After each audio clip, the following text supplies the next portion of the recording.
¿Cómo están, Julio? Qué gusto saludarlos. Un poco desvelado después de seguir las elecciones en Estados Unidos. Pues ya después de las 2 de la mañana, todavía después de que salió Trump a vociferar, todavía me quedé un rato.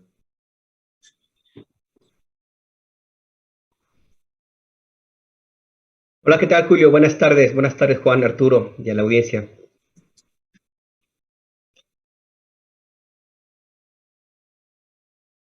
No, hasta las 3 de la mañana, porque todavía teníamos que hacer varias cosas. Estuve esperando que hablara Trump y después de eso va como la típica, ¿no? Organizar la edición, ayudar a organizar la edición, estar todavía tuiteando. Y en fin, pues sí, ya cerca de las 3 de la mañana. Buenas tardes, Julio. Buenas tardes a todos. Juan, Alberto.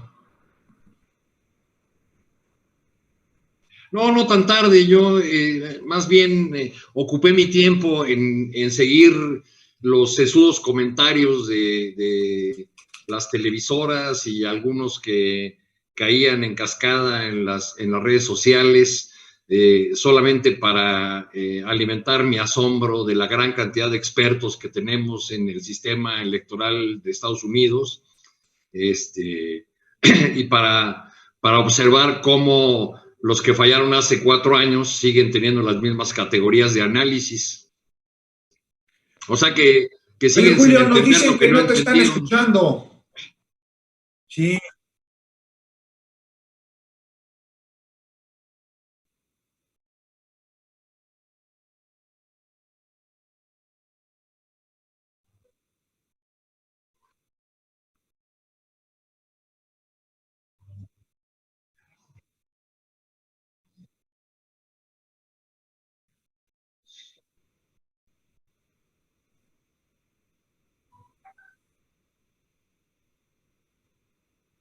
Bueno, si me permiten, entonces, yo les preguntaría a ambos cómo vamos hasta este momento en la elección de Estados Unidos. Lo que tenemos es que se perfila un triunfo de Biden, que el presidente Trump hizo una declaratoria muy de madrugada, declarándose ganador, pese a que las leyes son muy claras en el sentido de que no hay un ganador o no se puede declarar un ganador hasta que no se cuente el último voto, cosa que no ha ocurrido.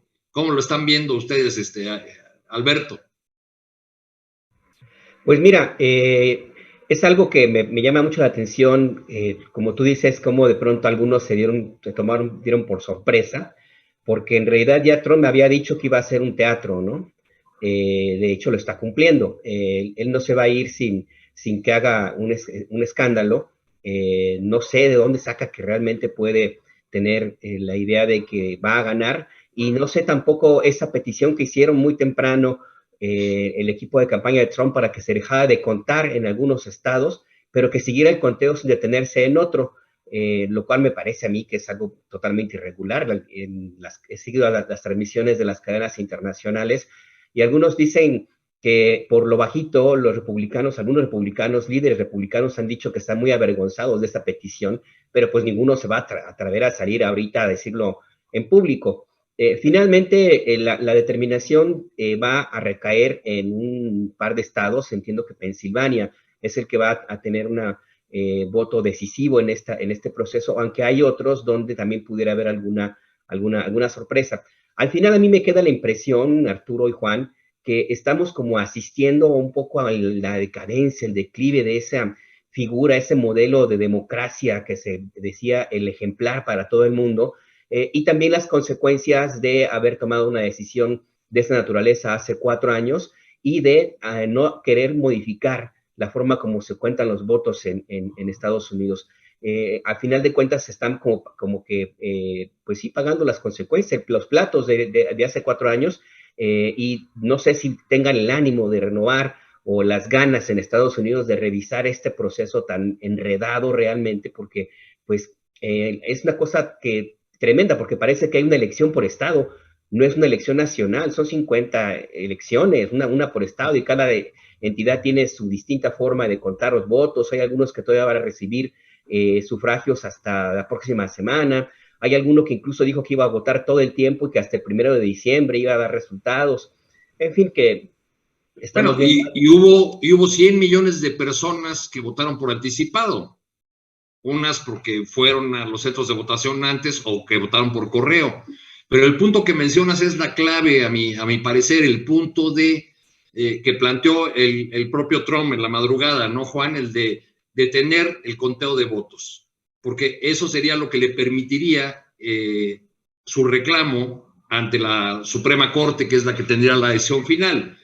En cambio, si termina el conteo de votos y hay un resultado y hay un claro ganador, pues ya no habría ese argumento para que Trump pudiera llevar el tema electoral como buscaba desde hace bastante tiempo a la Suprema Corte. ¿Cómo la ves, Juan? No, pues la verdad que la tiene muy complicada Donald Trump.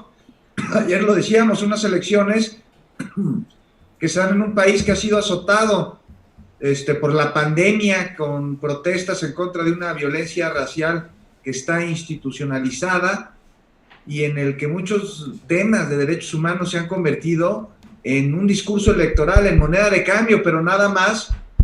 Y Estados Unidos es hoy una nación tensa, con mucha tensión, una nación dividida.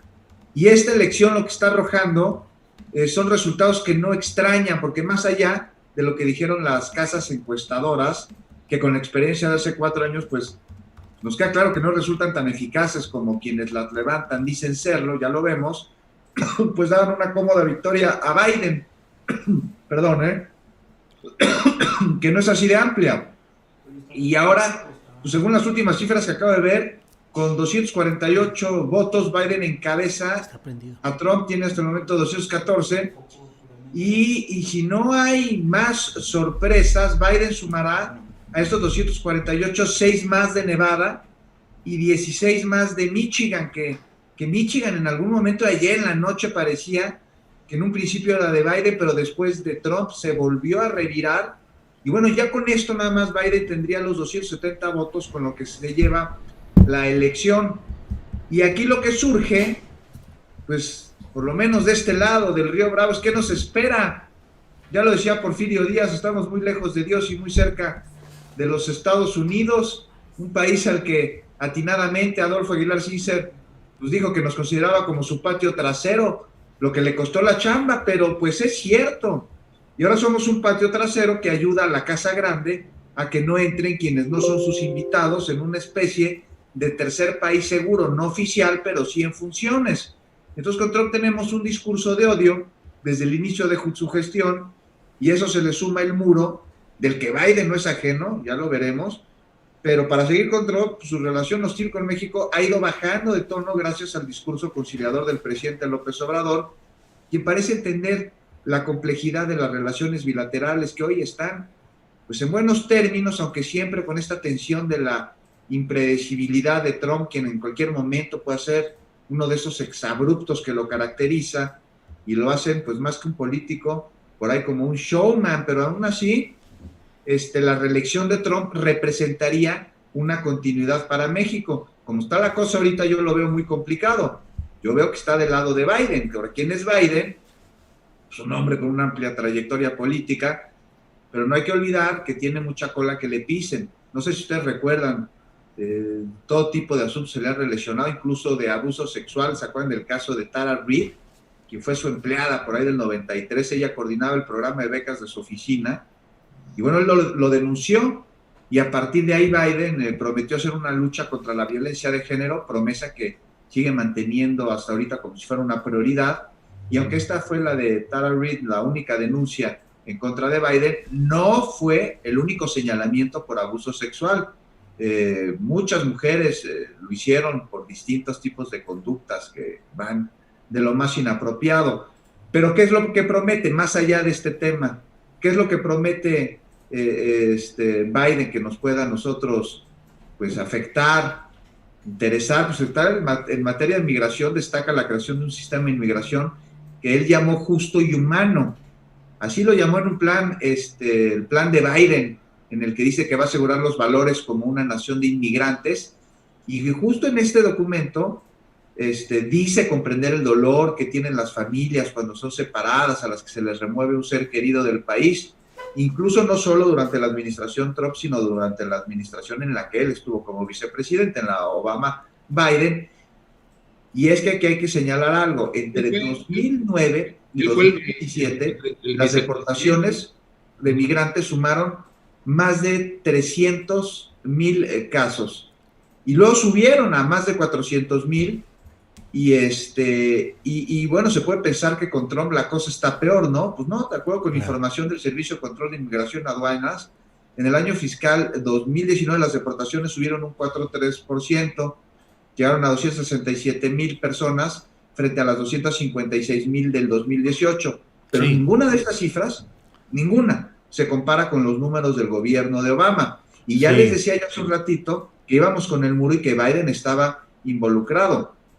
Incluso en su documento dice que la frontera entre México y los Estados Unidos no debe ser tratada como una zona de guerra, que el muro pues no es una solución política, pero él votó a favor de la ley del cerco seguro, que contemplaba la creación de cientos de millas adicionales de cercas a lo largo de la frontera de México con Estados Unidos. Claro. ¿No? Por algo le dicen el tío Joe. Bien, ya creo que ya se escucha, creo que ya se está escuchando mi propio micrófono, pero la verdad, Arturo Cano, vamos a aprovechar esta oportunidad. Yo siempre he soñado con que esta mesa de periodistas la conduzca cada semana uno de ustedes y yo estar aquí sentadito escuchando y disfrutando. Síguele, Arturo, por favor. Está por ahí el tema de lo de Videgaray, en fin, todos estos temas. Síguele, Arturo, y yo en algún momento entro con algún comentario mío. Sí, pues tenemos una agenda llena, como ya es costumbre, a los sonados casos que ya teníamos en la lista, pues se ha sumado ahora el señalamiento de Videgaray, que no es nuevo, pero pues ya no sé quién de ustedes entienda este juego de filtrar que hay una orden de aprehensión que fue negada por un juez y que entonces sí, que estuvo mal integrado. ¿A dónde nos va a llevar digamos, este juego de anticipos? Aquí hablamos hace un par de semanas, me parece, de la versión de que Videgaray estaba preparando maletas para irse a Israel. Alberto, ¿cómo la ves? Pues mira, yo tengo la impresión de que estas filtraciones vienen de parte de los interesados. O sea, recuerden que cuando, ¿cómo se llama? Emilio Lozoya, se filtró una idea de una especie de video y se adelantó las maletas y todo, no faltó quien señalara que era parte de la estrategia como para tratar perdón, es que estoy en casa y hay perros, de desestimar un poco lo que en su momento iba a presentar Emilio Lozoya. Entonces, en este caso no sería extraño, creo yo, que desde el mismo equipo hubiera, no de López Obrador, sino de la gente que va a ser señalada, de ahí proviniera esta filtración, justo con la esperanza de dañar el debido proceso y que eventualmente ya en el litigio entre tribunales, pues estas acusaciones no fructifiquen. A mí me llama mucho la atención si es que realmente lo plantearon de esa manera, porque el presidente no confirmó las acusaciones, que se le esté acusando a Videgaray de traición a la patria y que estén tratando de vincular que a partir del dinero que había entregado Odebrecht para las campañas en favor del PRI, era una especie de concesión o que permitieron que un extranjero participar en decisiones solamente de política nacional. A mí me parece un poco medio raro tratar de vincular una cosa con la otra, y también me parecería muy raro que esa fuera realmente la acusación. Entonces tenemos en cuenta que nada más con la estructura que se ha planteado en la investigación de la estafa maestra, hay elementos suficientes para vincular a Luis Videgaray en algún delito, porque no hay que olvidar que era el secretario de Hacienda. O sea, él era el que autorizaba a final de cuentas el dinero. Rosario Robles sí puede haber sido muy cercana al presidente Calderón, pero no se mandaba sola, porque legalmente tiene que pasar por una estructura administrativa donde el secretario de Hacienda juega un papel fundamental. Y entonces la Secretaría de Hacienda debe tener también un control de cómo se utilizan los recursos públicos y hacia dónde van. Entonces ahí nada más con eso existiría una responsabilidad para tratar de fincar algún cargo a Luis Videgaray. no tanto como tratar de vincularlo como traición a la patria, se me hace un poco raro, garigoleado. Pero bueno, pues ya la misma fiscalía dijo que no es verdad, que el juez le había rechazado la petición de orden de aprehensión. Esta filtración de que estaría buscando irse a Israel viene de algún columnista que reaccionó Luis Videgaray bastante fuerte a la publicación. En fin, a esto se suma ahora también Arturo, Juan y Julio, pues el papel de Emilio Cebadúa. O sea, Emilio Cebadúa ahí, como dijo López Obrador, que había algo muy raro en ese aspecto, y yo creo que sí lo debe haber, porque a mí siempre me llamó la atención que Emilio Cebadúa, que era el que firmaba los contratos, el que distribuía, porque era su cargo, pues, el dinero dentro de las dos secretarías donde participó, no estuviera vinculado a proceso, y sí, en cambio, Rosario Robles. Lo menos que habría podido esperarse es que si la investigación iba a fondo, tendría que haber estado también Emilio Cebadúa en algún momento vinculado a alguna investigación. Entonces, yo creo que estamos ahorita ante, como habrán dicho, el derrumbe de un grupo político que empieza a traicionarse entre ellos, y que empiezan a tratar de salvarse de este barco porque la están viendo muy, muy cerca. Bueno, en la carta que dio a conocer unos días antes de la aparición en escena o reaparición en escena de Emilio Cebadúa, Rosario Robles anticipa de alguna manera que viene esta delación y dice que ella nunca va a hablar. Pero en el caso de Videgaray, Juan, te lo planteo así, no estamos hablando de un secretario más del gobierno de Peña Nieto, estamos hablando de quien en esos años del gobierno de Peña Nieto nombramos o se llegó a llamar en los medios de comunicación el vicepresidente.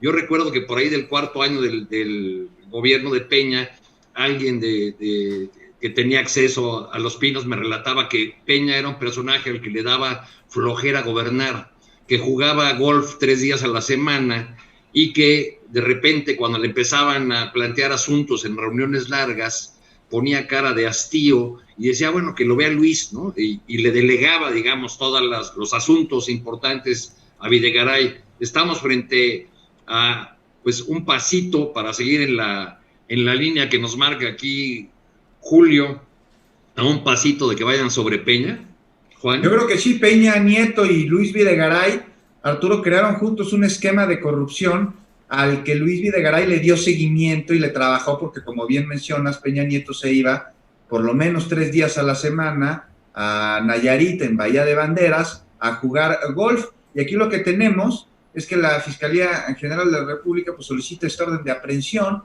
pero un juez la rechaza porque la denuncia estaba mal integrada. Así es, aunque resulte increíble, tenemos aquí por un lado los desfalcos y las corruptelas de la administración pasada y por otra, ya sobre la administración actual, el enorme reto de profesionalizar y de limpiar el sistema de impartición de justicia. Y es que el Poder Judicial pues le negó una orden de aprehensión en contra de Luis Videgaray, claramente relacionado con el caso Odebrecht. ¿Por qué? ¿Por qué consideró la Fiscalía que no se integró de manera adecuada la solicitud? Vaya, ¿en serio no se supo integrar bien la averiguación? ¿O alguien dentro no quiso? Y en cualquiera de estos casos, pues que no hay quien revise la solicitud que pide una orden de aprehensión, como bien dices, Arturo, contra un exsecretario de Estado involucrado en lo más podrido de la corrupción del sexenio anterior. Y es que te lo decía, Peña Nieto y Luis Videgaray crearon un esquema de corrupción en el que salpicaron a sus allegados. Todas las personas que apoyaron en la campaña presidencial fueron premiados con contratos de proveedores, de adquisición de empresas, con dinero, con puestos. En fin, y regreso, la orden de aprehensión en contra de esta persona estuvo mal integrada. Caray, la impunidad se cobija de cosas como esta. Y es justo la impunidad el principal problema a combatir como parte de una acción de fondo en contra de la delincuencia. No es complicado de entender, en tanto no se apliquen penas ni sanciones, el crimen y la corrupción van a seguir creciendo. Es la impunidad es el campo fértil que tiene la delincuencia, no solo para poder seguir subsistiendo, sino para crecer. Y ahora, desgraciadamente, ministerios públicos, policías y jueces pues, han sido señalados como instituciones poco confiables, ineficientes, deshonestas. Ahí te va un dato: el total de averiguaciones previas iniciadas por el Ministerio Público, el 45.9% de los casos, pues no pasa nada, no se resuelve la denuncia. Y sobre esto se sabe que Videgaray tenía... Sí, claro. Pero también tenía el control de organismos claves de la economía nacional. Ahí tenemos el Instituto de Administración y Avalúos de Bienes Nacionales. Fue el encargado de realizar ni más ni menos que el avalúo a agronitrogenados. Se sabe que desde 2012 Videgaray fue el encargado de ordenar la búsqueda de dineros ilícitos durante el sexenio de Peña. Primero fue encargado de asuntos internacionales, pero su función era la de posicionar la imagen del entonces candidato por un lado y por otro generarle recursos. Es cuando precisamente Videgaray viaja a Brasil y se convierte en el enlace con Marcelo Odebrecht. Ahora lo que tenemos que hacer es ver cómo avanza la investigación, cómo se resuelven las diligencias. Espero que lo sucedido con la solicitud de aprehensión pues encienda por ahí focos rojos en un proceso que debe de tener la absoluta pulcritud y confidencialidad posibles para que se lleve a cabo así. Y por cierto, ¿quién y por qué le está infiltrando la información, le está filtrando la información a Reforma? Eso es lo que nos tenemos que preguntar también, ¿quiénes están ahí dentro? Y si quieres nos seguimos con el tema Cebadúa o ya le quieres cambiar de tema. De averiguaciones mal integradas está empedrado el ancho camino de la impunidad, ¿no? Así es. Sí, pero sí. Nada más recordar un nombre, un apellido. También del lado de Medina Mora. Sí, también del lado de la oposición se ha argumentado, recuerdo por ejemplo a Jorge Castañeda frasearlo así: no tengo ninguna prueba, pero tampoco ninguna duda de que hay un pacto de impunidad entre López Obrador y Peña Nieto. Así es, así lo publicó. Este punto, Julio, ¿no crees? O sea, este anuncio de que se procedería contra Videgaray no es un mentiz a esa convicción, a esa certeza opositora.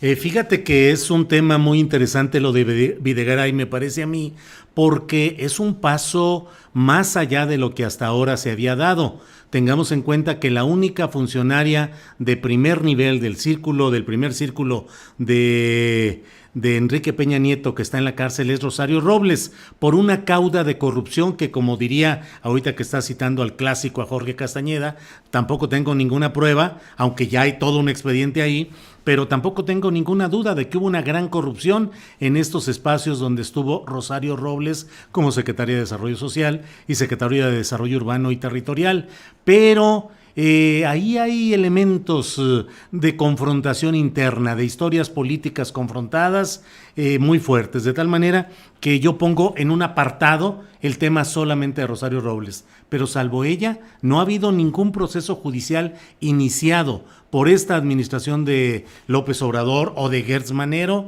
en la cual se haya tocado la esencia, la fibra del primer círculo de Peña Nieto. Gerardo Ruiz Esparza, símbolo de una gran corrupción en el Estado de México y en el gobierno federal, falleció y queda fuera de cualquier acción judicial. El secretario de la Defensa Nacional, el general Cienfuegos, ha sido detenido por una decisión y una acción de Estados Unidos. No hay, salvo eso, el propio caso de Emilio Lozoya, pues fue un proceso que se inició durante el peñismo, pero no es una acción que haya iniciado esta administración. Entonces, lo de Videgaray sería un golpe de veras al centro, a la espina dorsal del peñismo. Temo, Arturo, Juan, Alberto, que vaya a quedar en los vericuetos de las actas mal levantadas, de los procedimientos equivocados, y espero que no sea esto solamente un amago para ajustar cosas hacia arriba relacionados con que ya no haya manos pías que estén enviando videos en momentos clave y que pueda ser solamente una especie de ajuste de cuentas, de amagos, porque yo hasta no ver realmente una acción judicial contra Videgaray, una de a de veras y otra contra su colateral, su corresponsable, su gemelo político que ha sido Enrique Peña Nieto, creo que estamos en un juego de apariencias y un juego de fuerzas, un forcejeo político hacia las alturas. Por ahí lo veo, Arturo. Sí, pues yo creo que... Y por favor, continúa tú con la conducción, Arturo, y yo intervengo cuando tú me digas. Ya.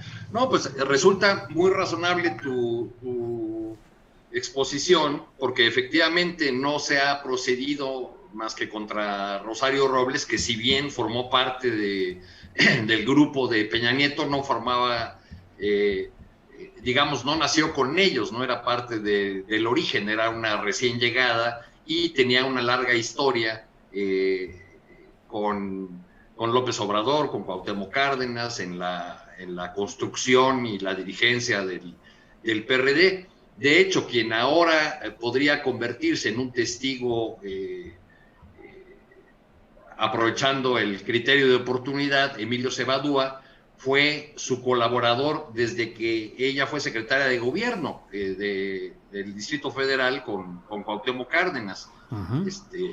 Ahí Cebadúa coordinó un grupo de asesores, de estrategas, a los que Cuauhtémoc Cárdenas encargó una ruta para profundizar la reforma política del Distrito Federal. Y posteriormente, cuando se va de presidenta del PRD, un hermano de Emilio Cebadúa, José Ramón, es quien le maneja los dineros y es el personaje involucrado en todo este litigio, en todo este conflicto con Carlos Ahumada y el dinero que le prestó al PRD. En fin, ¿qué podríamos ver en el caso de Rosario Robles con este nuevo ingrediente de la aparición de Emilio Cebadúa, Alberto? Pues mira, evidentemente es una traición, es un sálvese quien pueda, es estar abandonando el barco, usando esa vieja figura, y seguramente también habrá habido alguna presión, no lo sé, de parte de la gente cercana pues a la 4T, como para tratar de decir, bueno, pues si Rosario no quiere hablar, pues alguien tendría que hablar. Al final de cuentas, a mí me parece que los hilos que apuntan hacia Peña Nieto, no sé hasta qué punto en términos en tribunales se pueda llegar a ganar. Y yo sigo también yo soy también igual muy escéptico, pues porque justamente el hecho de que tú hagas pública una investigación tan delicada la pone en riesgo y te acerca mucho a la violación del debido proceso. Y no hay que olvidar de nuevo que sí es cierto, llegó un fiscal al que el presidente le tiene confianza, y hay un gobierno distinto, un gobierno con un presidente que pues por lo menos actúa distinto a otros mandatarios, pero están basados este grupo en la misma estructura que ha hecho lo que conocemos durante décadas. Y no hay que olvidar que en el círculo de los abogados, donde se mueven estos personajes, el hecho de que las relaciones públicas, las tranzas, los sobornos, todo lo que conocemos que existe en las barandillas, persiste todavía. Y hay personajes que construyeron una red de apoyo muy importante que ahora mismo pudiera estar detrás no solo de estas filtraciones, sino de la forma como elaboras estas investigaciones, estas pesquisas, los expedientes, justo con el propósito de que no caminen. Y yo nada más hace un ratito decía, pues no hay que olvidar quién era uno de los, quién fue procurador de la República y luego embajador y luego ministro, que cuando tú eres ministro de la Suprema Corte, las estructuras de poder que puedes llegar a tener, las relaciones y los intereses que proteges son enormes, y construyes, insisto, una red grandísima que no se va tan sencillamente con el puro ejemplo de la honestidad. Entonces ahí habría que checar de parte de quién, para dónde va, cuál es la intención real, porque hay algunos que también juegan mucho con los símbolos. Y uno de los principales símbolos que dan base a la 4T es la lucha contra la corrupción. Y si ahí fracasas, sí le puedes dar un buen golpe mediático y eventualmente hasta político a este proyecto que ahora está gobernando. Entonces no es tan sencillo. Yo recuerdo también esto que tú comentabas alguna vez, Arturo, que hay una extraña casualidad entre esta organización de los gobernadores rebeldes, el surgimiento de grupos como Frena, ahora el de Grupo México Sí o algo así, que parte justo cuando se consolida la consulta hacia los expresidentes. Entonces, aquí no hay nada por generaciones espontáneas, nada es casualidad, y menos en la fiscalía. Bueno, Juan, pero la aparición de Cebadúa en el escenario parece ser que va a ser un ingrediente más de un mapa, de un territorio que todavía no miramos completo. Hablaba yo hace poco con un ex colaborador de Rosario Robles que me decía, Uy, mano, pues espérate, porque faltan muchos resultados de auditorías. Del caso particular de Cebadúa, que además de que era un personaje muy eficaz para manejar los dineros, colocarlos en los lugares adecuados para favorecer las elecciones adecuadas, me llama la atención un dato que recordé y que escribí en una nota que publiqué en estos días. Él trabajó con Pablo Salazar Mendiguchía en Chiapas como secretario de gobierno. ¿Dónde terminó Pablo Salazar? En la cárcel, llevado por Juan Sabines por peculado y no sé cuántas otras acusaciones. Trabajó luego con el Bester Gordillo, muy cerca. Ella lo hizo presidente de la Fundación CENTE para la Cultura del Maestro Mexicano, que más bien fue una plataforma que le dio a Emilio Cebadúa una casona en Polanco, unas camionetotas. Yo lo llegué a ver en Polanco en esos años. Y bueno, la maestra El Bester también terminó en la cárcel. Y luego con Rosario Robles, es como una marca de la casa de este personaje, ¿no? Juan.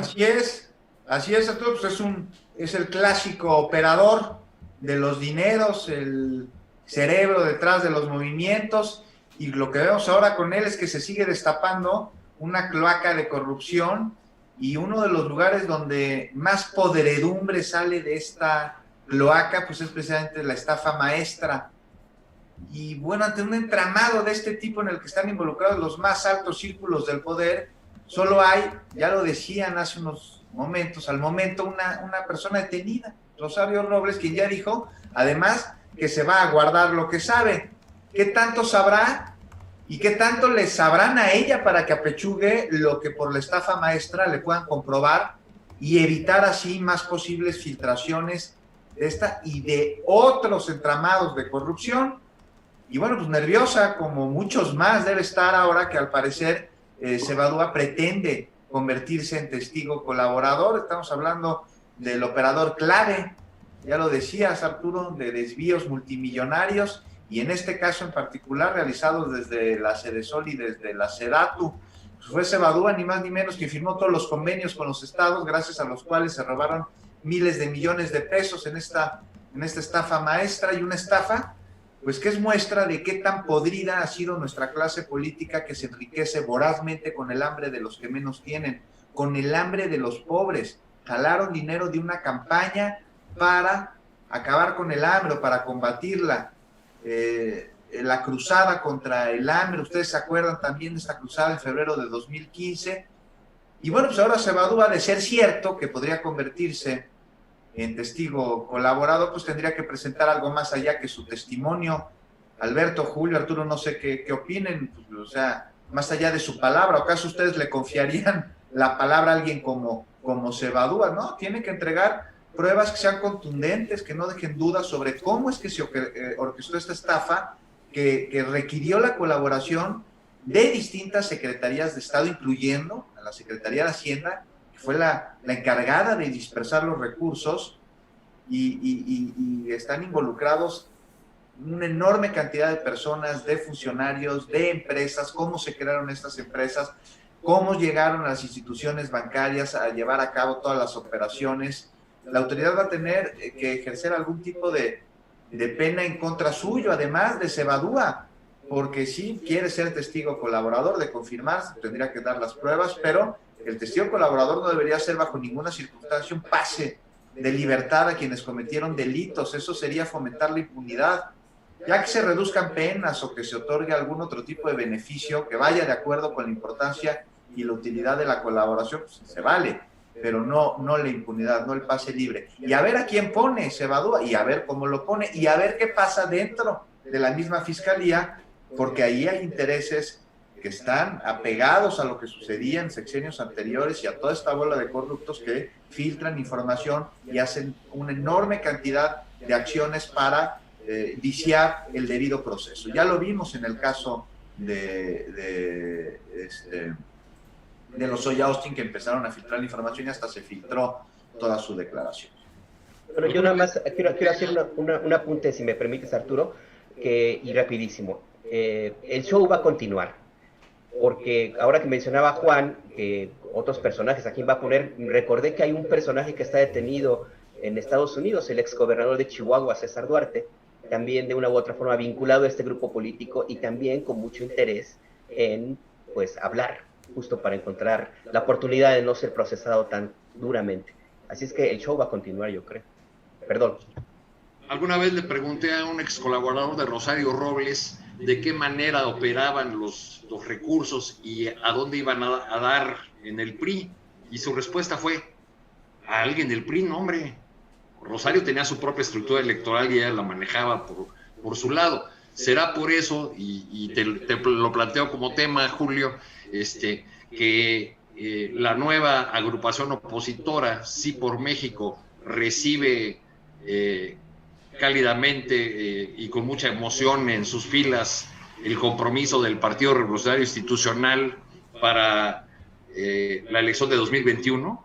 Fíjate, Arturo y Alberto y Juan, a mí me parece muy llamativo el caso de Lozoya, y ahorita entro al tema que me planteas, Arturo, porque en un primer momento, Lozoya no, Cebadúa, en un primer momento Emilio Cebadúa, parecía un personaje de la política que estaba en el flanco progresista, por llamarle así, de una intelectualidad proclive a impulsar cambios, a la crítica, a la elaboración ideológica y discursiva, pero todo acaba siendo arrastrado por el río de la corrupción que desemboca en los grandes océanos del enorme poder político concentrado para tratar de continuar como facciones políticas utilizando el dinero público, haciendo negocios, enriqueciéndose, y cualquier propósito de cambio y modificación termina naufragando, como me parece que es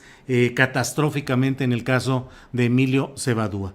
Por otra parte, pues no deja de ser bastante peculiar. Algunos compañeros caricaturistas en La Jornada y en otros medios han ironizado sobre este tema, con Claudio X González protestando casi de manera fundamentalista contra la corrupción y contra todos los males de este país, y sin embargo tomado de la mano ahora del propio Partido Revolucionario Institucional, porque están en esta pepena, en esta cosecha, en esta búsqueda de alianzas, sea como sea. Y hoy la propuesta de cambio que están presentando los mexicanos es la propuesta financiada, patrocinada, empujada, y que finalmente va a terminar beneficiando los intereses del PRI, del PAN, de lo que queda del PRD y de Movimiento Ciudadano.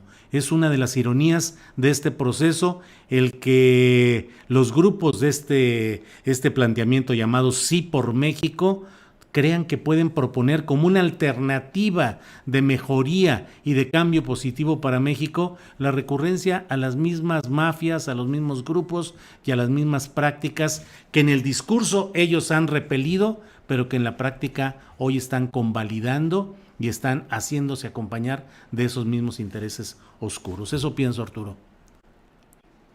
No, pues ciertamente lo que dices en lo que dices de Cebadúa tienes razón, porque cuando fue consejero electoral del IFE tenía justo esta imagen de personaje comprometido con la transición, de joven progresista. Estaba, no muchos años atrás había desempacado de Harvard, pero bueno, pues nos lleva a reflexionar sobre o a parafrasear la frase aquella del clásico, ¿no? Vi a las mejores mentes de mi generación consumirse en la corrupción, diríamos este caso, ¿no? Sí, así es, así es. Este caso.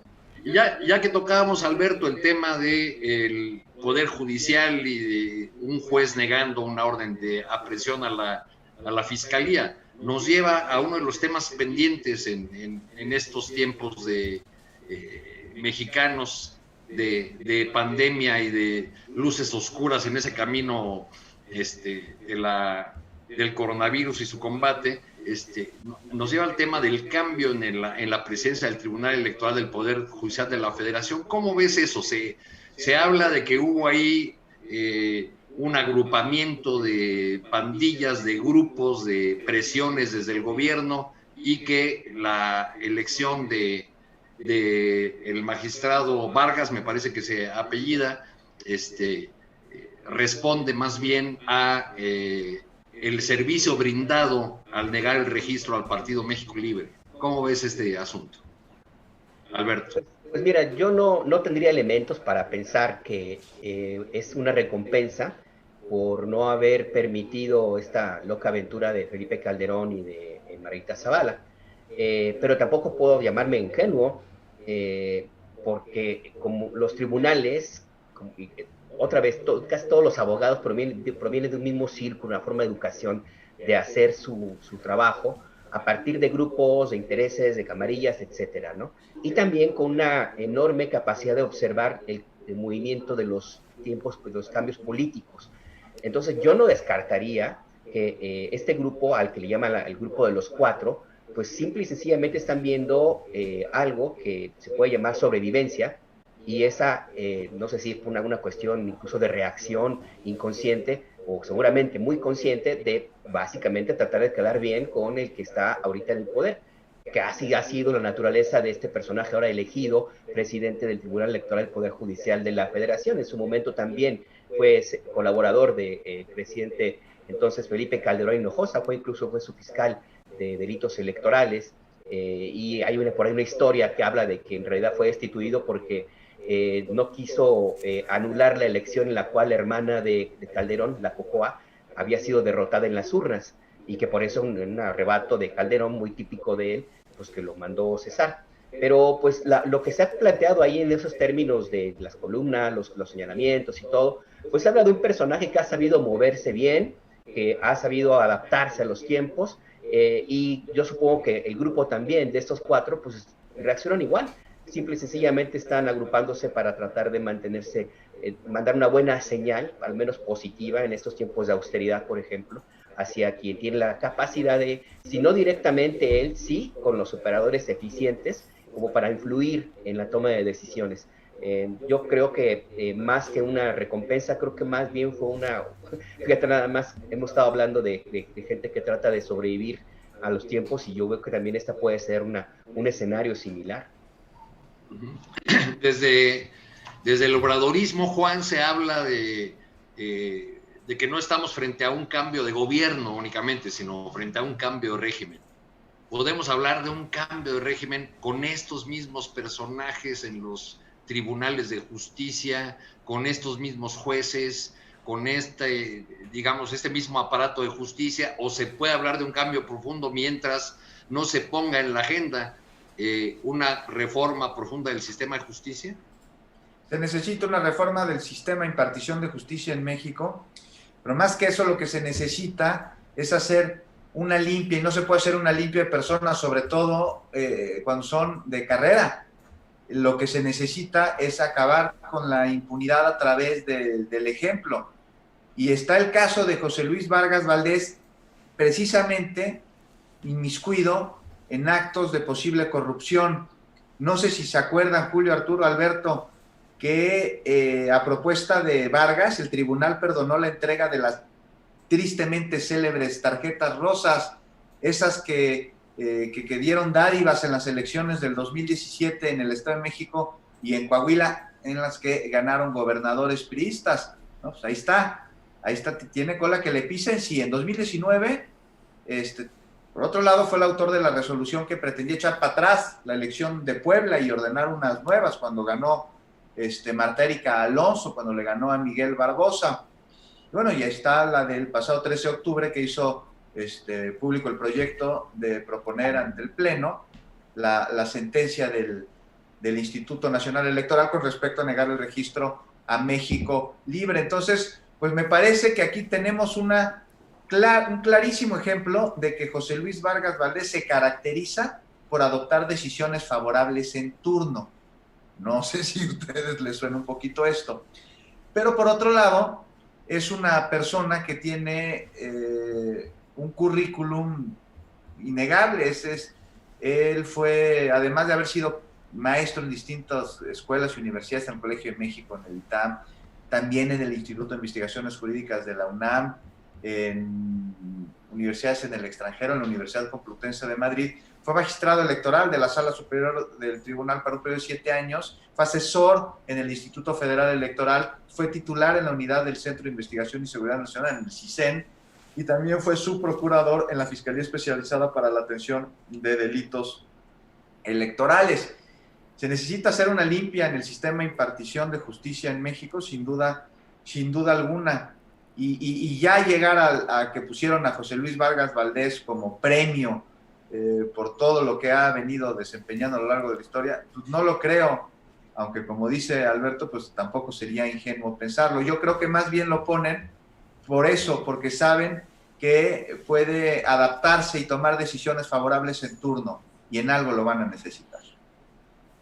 Julio, pues como nos acercamos al final de esta mesa de periodistas, te sugiero que retomes la palabra y te lo dejo con esta pregunta o provocación. Vamos a estar ocupados hasta el fin de semana, al parecer, con los resultados de la elección en Estados Unidos. Seguiremos escuchando los análisis en los medios de comunicación y todas las explicaciones complicadísimas que nos dan de cómo un estado se pinta de rojo o se pinta de azul, o viendo cómo se derrumban esos mitos como el mito del voto latino, o del llamado voto hispano, que en realidad no existe.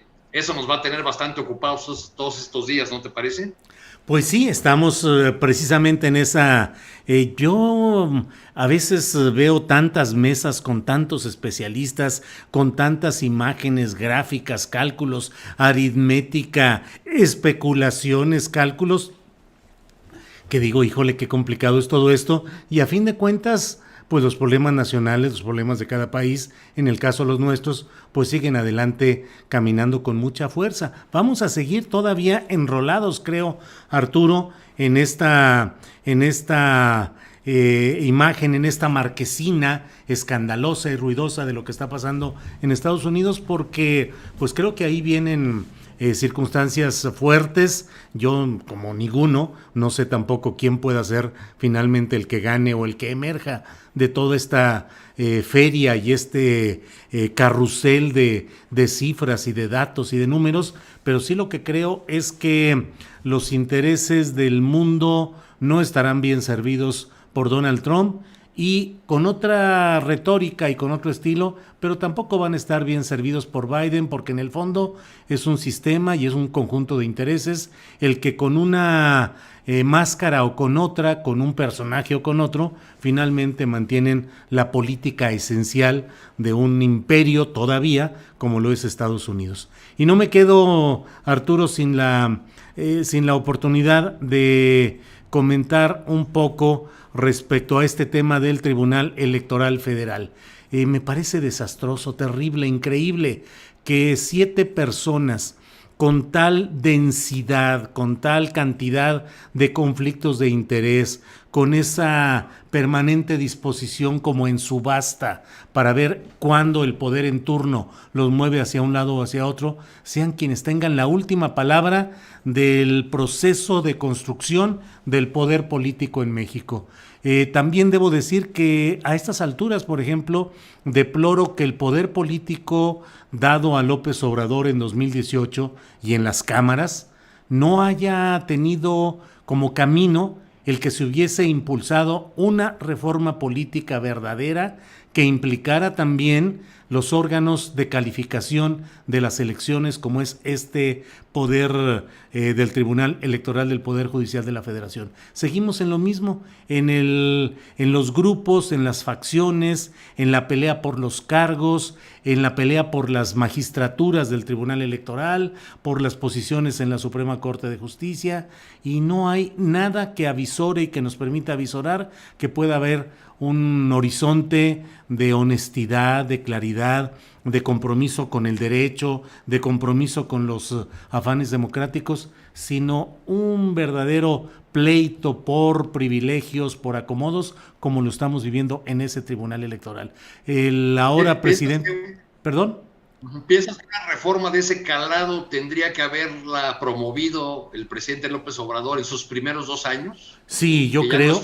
Yo mucho me temo que lo que no se hizo con esta enorme fuerza del 2018 veo que corre el peligro de no poder realizarse a plenitud con la nueva aritmética que provenga de 2021, donde yo creo que Morena va a mantener la mayoría, pero no con la holgura que tuvo en esta ocasión.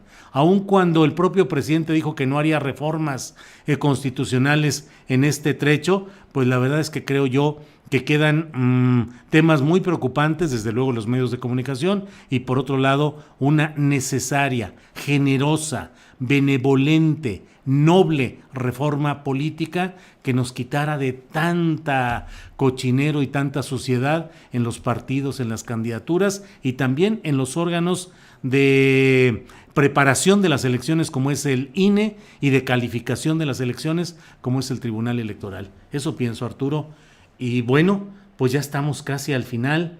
Yo aprovecho, Arturo, te agradezco mucho la generosa conducción de este tramo en el que tuvimos estos problemas técnicos, y a Alberto y a Juan, que hayan tenido, pues son periodistas. Yo aquí, cuando estábamos en toda la bronca, les dije aquí a mi equipo, les digo, bueno, son periodistas y ellos van a poder sacar adelante el tema porque pues es nuestro ambiente. Así es que a Alberto, a Juan, a Arturo, muchas gracias, a ti en particular en esta ocasión, Arturo, y a lo mejor estamos inaugurando un estilo de nuestras mesas que sean también, que rolemos la conducción y la preparación y los temas, porque si algo forma parte de lo que yo he pensado mucho que debemos de eliminar también, es ese protagonismo excesivo del conductor o el anfitrión, que por tanto cree que tiene el derecho a imponer su punto de vista, a tener más tiempo en el micrófono y a contravenir con muchas maneras. A veces yo veo a algunos conductores de radio y de televisión que, híjole, no dejan que los invitados hablen, y que si el otro dice lo que el conductor no quiere o no desea escuchar, pues le cambian y le dicen y le pelean. Una cosa es el debate natural, correcto, y otra cosa es cuando el conductor asume funciones del jefe o el dueño del micrófono y el que va imponiendo temas y ritmos. Así es a veces tienen invitados nada más para convalidar sus opiniones, ¿no? Pues eso sí, parece, pues sí, eso parece, sí. así nos Pero ha no, tocado, yo creo que a todos en diferentes espacios. Bueno, pero para que vean que vamos a cerrar con uno de esos temas que luego provocan que las redes sociales se incendien, cierro agradeciendo, pues, como he dicho, a Arturo y a Juan y a Alberto esta oportunidad de hacer un cambio por razones técnicas, un cambio del estilo de la conducción de este programa. Aprovecho, Arturo, ¿qué opinas de que le hayan concedido o que hayan anunciado que la señora Beatriz Gutiérrez quede como miembro en el nivel 1 del Sistema Nacional de Investigadores del CONACYT? ¿Qué te parece en estos tiempos y circunstancias de recortes presupuestales, de supresión de becas y de mucha efervescencia y protestas en ese ámbito de la cultura, de la ciencia? ¿Qué te parece, Arturo? Pues me parece que una cosa es que sea correcto desde el punto de vista de las reglas del Sistema Nacional de Investigadores, y otra cosa es que sea correcto desde el punto de vista de la imagen del presidente, de la imagen de la Casa Presidencial en general. Creo que era innecesario. Uh-huh. Bien, gracias, Arturo. Alberto Nájar, ¿qué piensas de ese tema? Pues mira, es un poco complicado porque la doctora Beatriz tiene su propia trayectoria académica, era candidata a formar parte del Sistema Nacional de Investigadores, se hizo la formalización de la petición que tenía hace tiempo, tiene derecho a hacerlo, le tocaba, pero sí, me parece que, no sé qué midieron a oídos, si simple y sencillamente trataron de irse por esa ruta de que ella es independiente y toma sus propias decisiones, y no sé si realmente hayan tomado la medida de cómo iban a reaccionar las redes sociales ante esto que a mí también me parece de una u otra manera un debate a veces un poco miserable, ¿no? De muchos, de algunos que sabiendo cómo funciona las reglas en el Sistema Nacional de Investigadores, pues hacen cada cantidad de críticas y señalamientos que, bueno, al final de cuentas a mí me parece que de una u otra forma, lo hiciera o no lo hiciera, haga lo que haga, desde hace tiempo la familia del presidente es blanco de una miserable, mezquina y vulgar campaña de desprestigio y ataques que cada fin de semana lo vemos. Pero bueno, como yo coincido un poco con Arturo también, pues como diría Juan Gabriel, pero qué necesidad, ¿no? Pues sí. Alberto, gracias. Juan Becerra Costa, ¿qué opinas sobre este tema de la señora Beatriz Gutiérrez, que ya está en el Sistema Nacional de Investigadores del CONACYT? Pues de entrada, Julio, que cuando inició este gobierno, cuando rindió protesta el presidente López Obrador, Beatriz Gutiérrez Müller se negó a ocupar el cargo de primera dama, un cargo al que no le entró. Y bueno, pues ahora es investigadora nacional, nivel 1 en el Sistema Nacional de Investigadores. Me parece que está ejerciendo su derecho. No le veo yo, honestamente, ningún conflicto de interés o nepotismo al asunto. Me parece intrascendente detenernos a criticar que si por qué la esposa del presidente es beneficiaria de un programa de investigadores en México. Pues ella es investigadora, ella es académica, ha demostrado que tiene no solo el derecho de poder serlo, sino que ha cumplido con los requisitos. ¿Cuál es el problema? Es más, a mí me parece que mientras más investigadores hay en el país, mejor nos va a ir, y sobre todo si son de calidad, pues es lo que opino al respecto. Bueno, pues a los tres muchas gracias, particularmente por la paciencia luego de estos problemas técnicos que tuvimos con el micrófono de este lado. Ustedes escucharon siempre al 100%, pero hubo problemas en mi voz que no se escuchaba. Gracias, Arturo, gracias por la participación y por el palomazo muy exitoso y muy bien llevado. Gracias, Arturo. Gracias a ti, Julio, y a todos quienes nos siguieron. Gracias, Alberto Nájar. Gracias, Julio. Gracias a todos. Un abrazo. Gracias, y gracias a Juan Becerra Costa. Gracias. Abrazo a todos. Muchas gracias. Bien, hasta luego. Gracias.